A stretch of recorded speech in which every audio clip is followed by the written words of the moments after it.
A primeira delas tem a ver com a habilitação em si. O que eu faço com a habilitação?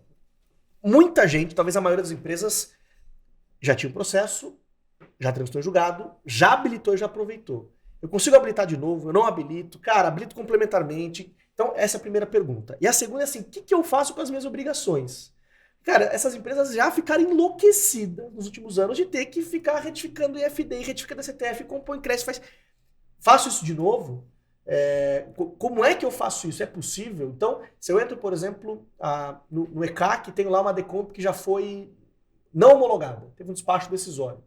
Eu não posso mexer nessa decomp. Como é que eu faço para implementar esse crédito? Eu jogo fora esse mês não me dá direito. Então, do ponto de vista objetivo e muito prático, tem como resolver o problema da habilitação? E como é que eu resolvo isso operacionalmente? É possível? Eu vou dar até um passo atrás e vou responder uma coisa que você não perguntou. Eu acho que tem uma questão muito interessante que é a seguinte também. Como é que eu faço a conta em relação ao passado, né? Como é que eu olho aquele número, sei qual que é o valor que está grossapado, etc. É simplesmente partir do pressuposto que foi grossapado? Enfim, eu acho que esse é um ponto muito complexo, porque a gente vai ter que necessariamente sair do valor de nota, valor de item, enfim. Inclusive a depender até mesmo do tipo de escrituração que o cliente tem, né? Se o cliente tem uma escrituração que tem mais informações abertas ou não. Mas o importante é que a gente sempre tem que fazer um trabalho, uma avaliação muito precisa em relação ao que está compondo aquela base de cálculo do PIS e da COFINS. Então a gente não pode partir do pressuposto que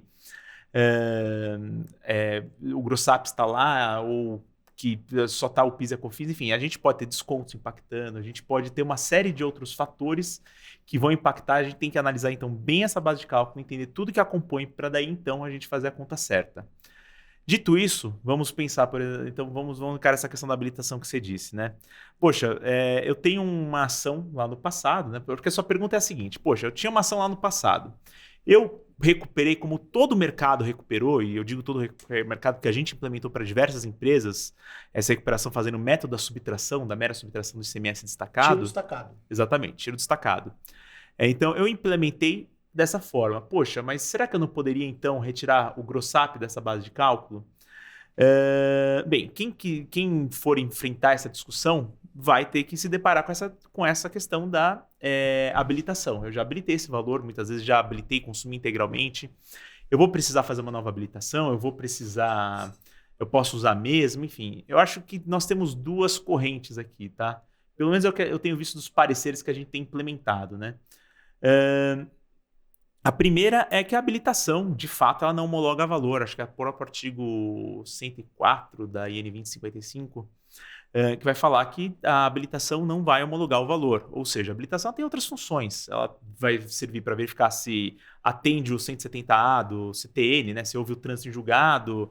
Ela vai verificar se a pessoa que ingressou com a ação é a mesma que faz direito ao crédito, que vai compensar esse crédito. Pode ter diversas sucessões empresariais aí no meio termo, atrapalhando um pouquinho essa visualização. Enfim, ela verifica outras questões, mas não homologa o valor necessariamente. Tá? Não tem a questão da homologação do valor, você tem, inclusive, parecer COSIT, se não me engano, nesse sentido, você tem decisão da STJ nesse sentido.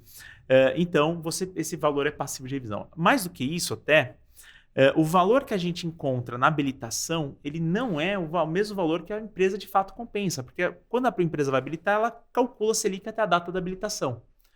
Quando ela vai implementar isso, essa Selic já atualizou. Ela, vamos supor, demorou 3 meses para ela habilitar, para sair a habilitação.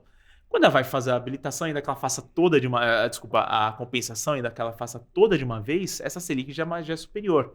Então, o descasamento entre o valor da habilitação e o valor da Perdecomp já é um descasamento natural, né? Já é previsível que isso vai acontecer.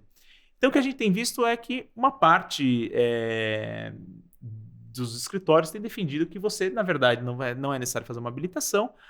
Você é uma nova habilitação, você poderia simplesmente aproveitar a mesma. Só que é necessário você retificar as Perdecomps, especificamente em relação ao saldo inicial da Perdecomp.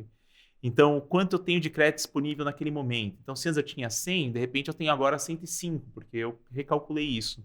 E carregando isso, as Perdecompos. Até a última que eu utilizei, vamos supor, eu tinha 5 e compensei 5, vai passar a ter, sei lá, 10 e compensei 5. Então, sobrou 5 para fazer uma nova Perdecomp. Essa é uma leitura de um dos escritórios que a gente, de fato, está implementando a oportunidade para um cliente nosso. A outra é que você poderia fazer uma habilitação complementar em relação a esse valor, inclusive o escritório que defendeu isso achou como uma forma interessante de você, de certa forma, contornar aquele prazo de 5 anos após o trânsito em julgado, para você fazer a compensação, etc., você fazer uma nova habilitação. Daí você faria a nova habilitação, essa habilitação complementar, e faria as perdecompes após isso para aproveitar compensar com os créditos, tributos de incêndios.